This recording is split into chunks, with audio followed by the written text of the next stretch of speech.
तहसील लोरा नगरी लोरा रोड के करीब कायम कचरा कुंडी, माहौल और सेहत से मुताल्लिक खदशात। हमने प्रोविंशियल गवर्नमेंट से भी रिक्वेस्ट की कि जी हमें प्रॉपर फंडिंग दी जाए। ये जगह अवेलेबल थी तो उधर हमने डालना शुरू कर दिया।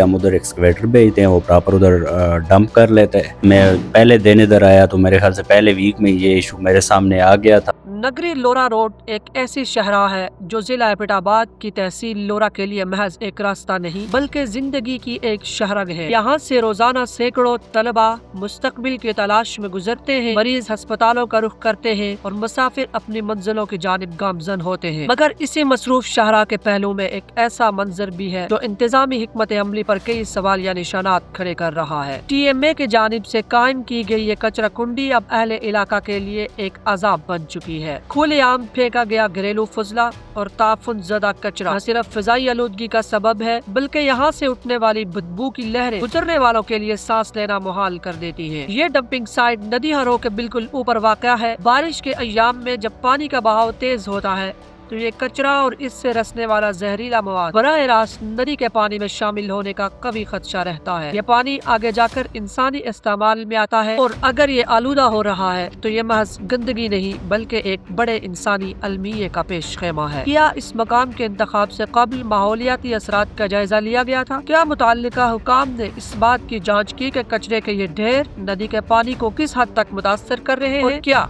महकमा सेहत ने यहाँ से जन्म लेने वाले मुमकिन तिबी खतरात का तयन किया है? आइए मजीद जानते हैं तहसील म्युनिसिपल ऑफिसर TMO तहसील लोरा से। इस वक्त मैं मौजूद हूँ डिस्ट्रिक्ट एबटाबाद की तहसील लोरा के TMA ऑफिस से, जहाँ हमारे साथ TMO तहसील लोरा तहसील म्युनिसिपल ऑफिसर मौजूद हैं। आज इनसे कचरा कुंडी के हवाले से जो अवामी और माहौलियाती मसाइल हैं उन पर बात करेंगे और इनका मौक़िफ़ जानने की कोशिश करेंगे।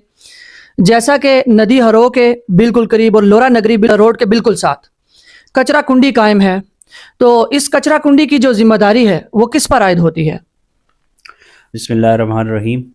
सबसे पहले तो मैं आपका बहुत बहुत शुक्रिया अदा करता हूँ कि जी आप और आपकी टीम हमारा मौक़िफ़ इस इम्पॉर्टेंट इशू पे हमारा मौक़िफ़ लेने हमारे पास आए, तो आपका बहुत बहुत शुक्रिया। इस तरह से है कि ये तहसील जो है ये न्यूली क्रिएटेड एक नौमौलूद और छोटी सी तहसील है। इधर हमारे पास आपको पता है कि फ़ंडिंग वगैरह का बहुत ज़्यादा इशू है, इनकम हमारी कम है, एक्सपेंडिचर हमारे ज़्यादा है। उसके बावजूद हमारी कोशिश होती है कि जितनी भी म्यूनसिपल सर्विसेज हैं वो बातरीके एहसन हम अंजाम दें और लोगों की सहूलियात उनकी दहलीज़ पे हम अदा करें, उनके लिए कोशिश हमारी जारी रहती है। जहाँ तक कचरा कुंडी का इशू है तो चूँकि ये नई तहसील थी, यहाँ पे पहले कोई मैकेनिज़्म नहीं था, तो जब ये TMA बन गई तो TMA ने अपनी म्यूनसिपल सर्विसेज जितनी भी हमारी खिदमात थी वो हमने शुरुआत इधर कर ली उनकी बाकायदा तौर पे। और जो भी यहाँ पे वेस्ट होता था म्यूनसिपल वेस्ट वो हम उठा के एक जगह पे जाके डंप कर लेते थे। और वो जो जगह है जिसका आपने ज़िक्र किया है नदी हरों के आसपास है, तो वो शामिलात जगह भी है उसमें और कुछ उन लोगों की पर्सनल प्रॉपर्टी भी है, तो वो भी काफ़ी दफ़ा इधर हमारे पास ऑफिस में भी आए। तो इस इशू को हल करने के लिए हमने ये किया, हमने प्रोविंशियल गवर्नमेंट से भी रिक्वेस्ट की कि जी हमें प्रॉपर फंडिंग दी जाए ताकि हम उसके लिए जगह एक्वायर कर सकें और वहाँ पे प्रॉपर डंपिंग ग्राउंड हम कंस्ट्रक्ट करके ताकि इसको प्रॉपर हम डिस्पोज ऑफ कर सकें। तो वो इशू अभी पेंडिंग है, कोई फंडिंग है सच नहीं हुई।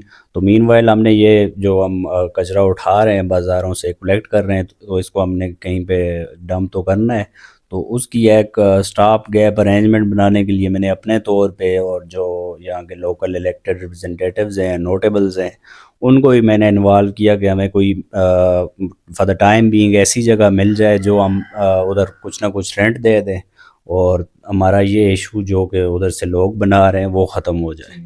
तो वो भी हमें कोई जगह नहीं मिल रही रेंटल बेसिस पे भी और प्रोविंशियल गवर्नमेंट से भी अभी वो फंडिंग वगैरह नहीं है। तो वो लोग उधर के जो रेजिडेंट्स हैं वो आज भी मेरे पास आए थे, तो उनसे भी हमने फिर रिक्वेस्ट की कि जी आप हमें थोड़ा टाइम दें। इंशाल्लाह हम कोशिश में लगे हुए हैं कि इस इशू का हम ونس فار آل اس کو حل کر لیں اور اس کو کہیں اور جہاں پہ یہ زیادہ فیزیبل ہو اور جہاں پہ پبلک ایشو نہ آئے تو ہم اس کو ادھر شفٹ کر لیں گے اور آپ کا یہ ایشو حل ہو جائے گا. ٹھیک ہے.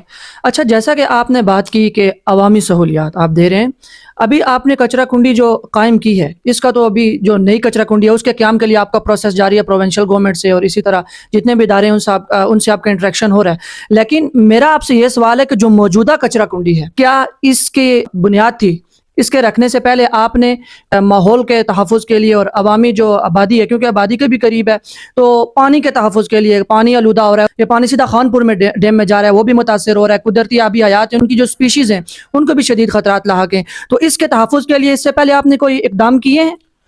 جی, یہ جیسا کہ میں نے آپ کو پہلے بتایا کہ یہ ہماری ایک آپ کہہ لیں گے اسٹاف گیپ ارینجمنٹ تھی, جب تک ہماری کوئی پرماننٹ ارینجمنٹ نہیں ہو جاتی, ہماری کوئی اے ڈی پی نہیں اپروو ہو جاتی کہ ہم وہاں پہ پراپر ایک لینڈ فل سائٹ ڈیولپ کریں, یا دوسری سچویشن دوسرا الٹرنیٹ اس کا یہ ہوتا ہے کہ ہماری رینٹ پہ ہمیں کوئی جگہ نہیں مل جاتی, ادھر ہم ٹیمپرری طور پہ اس کو ڈسپوز آف کریں. تو یہ ایک تیسرا آپشن ہمارے پاس تھا کہ یہ جگہ اویلیبل تھی تو ادھر ہم نے ڈالنا شروع کر دیا. تو وہ بھی ایسا نہیں ہے کہ ہم نے بس جا کے ادھر ڈالتے ہیں اور وہ پانی میں چلا جاتا ہے یا لوکل آبادی کو نقصان ہوتا رہتا ہے. ہم ادھر وقتاً فوقتاً یہ کرتے ہیں کہ ہم ادھر ایکسکیویٹر بھیجتے ہیں, وہ پراپر ادھر ڈمپ کر لیتے ہیں, کچھ عرصہ اس میں ہم ڈالتے ہیں, پھر اوپر مٹی شٹی ہے. ٹائم ٹو ٹائم ہم یہ چیزیں کرتے رہتے ہیں تاکہ لوکل آبادی جو ہے اس کو بھی نقصان نہ پہنچے. اور پانی وہ جا بھی کافی دور سے لائے, لیکن پھر بھی ہم احتیاطاً کوشش کرتے ہیں کہ جی اس طرح کا کوئی تاکہ آبی مسائل یا لوکل ریزیڈنٹس کے لیے یہ کتنے ٹائم بعد ایکسکیویٹر بیچتے ہیں اور یہ سارا جو ملبہ ہے وہاں سے اٹھاتے ہیں؟ یہ ٹائم ٹو ٹائم ہم بھیجتے رہتے ہیں. مجھے لاسٹ ویک بھی اس کی کمپلینٹ آئی تھی, کوئی مشین اویلیبل نہیں تھی. آج بھی ہم نے بتایا ہوا ہے, ایون مشین والے نے 4 بجے کا ٹائم دیا تھا, 4 بجے میں آ جاؤں گا. تو یہ ٹائم ٹو ٹائم یہ چیز ہوتی رہتی ہے ہماری. آپ نے بات کی کہ ہم ایکسکیویٹر بیچتے ہیں, لیکن ابھی میں نے جہاں پر وزٹ کیا ہے کچرا کنڈی کا, تو وہ کچرا بالکل روڈ کے قریب آ گیا ہے اور وہ بالکل چاروں طرف پھیلا ہوا ہے. تو اس کے لیے آپ کے کیا اقدامات ہیں؟ اس میں انشاءاللہ جس طرح میں نے آپ کو بتایا ہے کہ مشین کو ہم نے بتایا ہوا ہے, اور اب آپ کے آنے سے تھوڑا ٹائم پہلے ہی اس سے بات ہوئی, تو 4 بجے کا اس نے ٹائم دیا ہوا تھا کہ جی 4 بجے میں آ جاؤں گا. مشین والا کہیں آگے پیچھے کام پہ نکلا ہوا تھا, تو جیسے ہی وہ آ جائے گا تو وہ ادھر آس پاس ایک ڈمپ ٹائپ کر کے جو کچرا ادھر بکھرا ہوا ہے اس کو اٹھا کے ایک جگہ شفٹ کر لے گا, اور ہمارے لیے اگلے آنے والے کچھ دنوں کے لیے بھی ایک ڈمپ بنا لے گا تاکہ اس پہ ہم پراپر ٹائم اس کو ڈسپوز آف کرتے رہے. ٹھیک ہے. نئی کچرا کنڈی کا جو پروسیس چل رہا ہے, آپ چاہتے ہیں کہ کسی اور جگہ شفٹ ہو جائے, تو اس کے پروسیس میں کتنا ٹائم لگ سکتا ہے؟ دیکھ جی, میں تو اس کے لیے میری تو ایفرٹ جاری ہے. میں پہلے دن ادھر آیا تو میرے خیال سے پہلے ویک میں یہ ایشو میرے سامنے آ گیا تھا, اور جو یہ ایشو لا رہے ہیں میں نے ان کو بھی کہا کہ جی آپ بھی چونکہ لوکل ہیں تو آپ بھی اپنے ریفرنسز استعمال کریں. جو بھی بندہ اپنی جگہ رینٹ پہ دینے کے لیے بھی تیار ہے تو میں رینٹ دینے کے لیے بھی تیار ہوں. آئے ہمارے ساتھ بیٹھے بات کرے, ہم رینٹ دیں گے اس کو پراپر. اسی طرح ڈم بنا کے اس کو ہماری کوشش ہوگی تاکہ جو لوکل آبادی ہے اس کو بھی کوئی نقصان نہ پہنچے, اور جو ہمارا میونسپل ویسٹ ہے وہ بھی پراپر طریقے سے ادھر ڈمپ ہو سکے. بہت شکریہ.